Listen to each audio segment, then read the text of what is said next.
We're back. Welcome back to the 25th annual Telethon for the Run for the Money. It's about 5:25. We've got till 6 o'clock, so we're kind of at the end. And we've got some donations we'd like to go ahead. Melissa, a $50 donation from Patricia Coles. Thank you, Patricia. A $20 donation from Stephen Kenny. This is JJ's son. And a $25 donation from Albert and Marilyn Jordan, old friends from Inverness. Yes, they're always there for us. Isn't that great? This is Pat Coles again. Thank you, Pat. Ricky Williams, $25, and Beth Williams, who the second longest employee in the history of the Key Center. And she's volunteering her time now. She's given us a donation of $50. Thank you, Beth. And just as a matter of history, Beth's mother was the president of the board, Betty Williams, when I came here in 1971, a wonderful lady who we just lost last year. Sheila Lassiter, we've got Sheila, and have I done this one? Nope, Cozy Nancy. Nancy Cozy, $100. Thank you, Nancy, so much. Thank you. Now, I've got some people that I want to thank, but I can only use their first names because they've given us significant gifts. Yes. And no one out there know who it is except me, but I want to just say to them, from the bottom of my heart and everybody in our organization, thank you. Jim and Bevy, Marty and Carol, Sue and Butch. Yes. And then as to be commercially crass. We have a radio station, 104.3 FM. And it's a sports station, and it's a really, really great thing for our community because we do local sports, and we carry the Tampa Bay Devil Rays.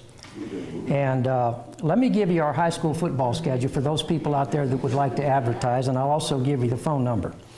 Friday, August 30th, we've got Nature Coast at Crystal River. That'll be a good one. Friday, September 6th, Wesley Chapel, a powerhouse at Lecanto. Then a big game at Friday, September 13th, Crystal River at Lecanto. Then September 27th, Crystal River at Dunellen. October 4th, Citra's going to have a tough time at Vanguard, but they'll prevail. October 11th, we'll have Mount Dora at Citrus. And then October 18th, a real battle, Lecanto at Citrus. October 25th, Bellevue at Crystal River. November 1st, Dunellen at Lecanto. And at the end of the year, the real grudge match is the Hurricanes versus the Mullets. Yes. November 8th, Citrus at Crystal River. You can call, where did I put the number? Oh, I don't know.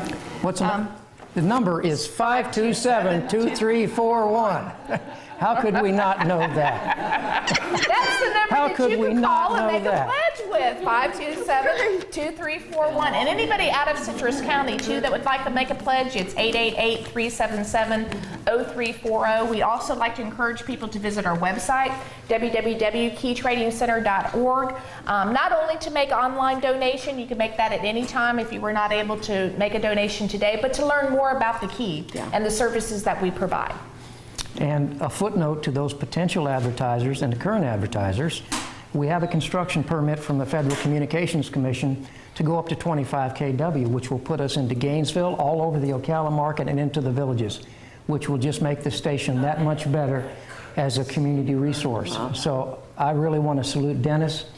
He's been a really important person in the development of this radio station. I met him when he was 7. Yes, and the TV station. That goes without saying. I met him when he was 17. Dennis? So, yep, 17 at WTRF.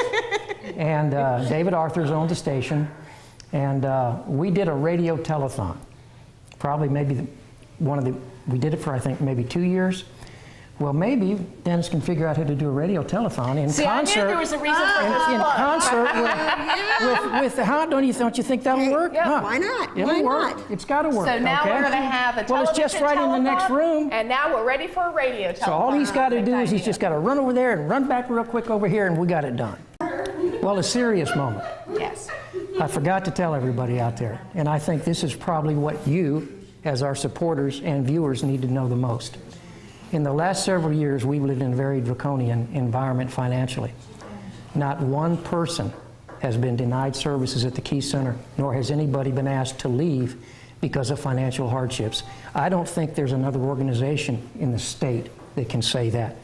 That I believe, is as important thing as we've ever done, okay? We try to make sure that anybody who needs our services, we're going to try to, in any way we can, to accommodate them, and we don't look at the bottom line. And God, sometimes I know the staff looks at me and says, holy cow, well, you know, God blesses that, okay? Yes, He Because does. I've seen it over and over and over again, so I have no doubt, okay? I And know I've heard you say we will not lessen the services that we give these clients, and we never have. And I don't think there's many businesses that have. can say yes, that. they have all cut back on services, and we never have for our clients. They are getting the same, the best that we can give them, and they always have. Well, you know, we have house parents, resident managers, we call them. We have people living in apartments. We have people living in their own homes. We have people driving. We have people working. They've assimilated into this community. It makes our community much richer. Yeah. It provides a diversity that's so very, very important. But at the same time, it's understandable that it's costing us well over $1 million a month to operate. Okay. Right. Now that's not a lot of money to a ball player, but it is to us. Okay. So I always think that one of these guys that gets a $60 million contract, a $120 million contract, might say, well, maybe we'll just stroke you a check for the Key Center for your whole annual budget. Right. So maybe Neil can find somebody this next year for that, okay? Well, that'd be a good deal, wouldn't it? I'd take it. We're talking about the need too, though. We've got, I think, 4 to 5 individuals that are going to need a home.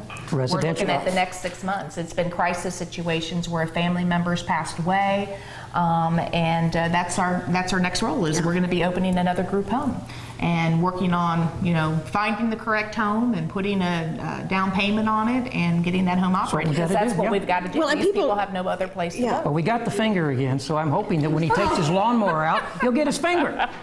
Well, we have, see, this is 30 seconds. Okay. So that's, you know, once I see the 30 seconds, then I know that it's Okay, yeah. really the move. We're going to go ahead and, you know this one. This is our first one. The Pathway of the Promise, that's the first video? That's the first video, if Okay. I know if I think it is. Okay. All right, so let's go and learn a little bit more about the Pathway of Promise.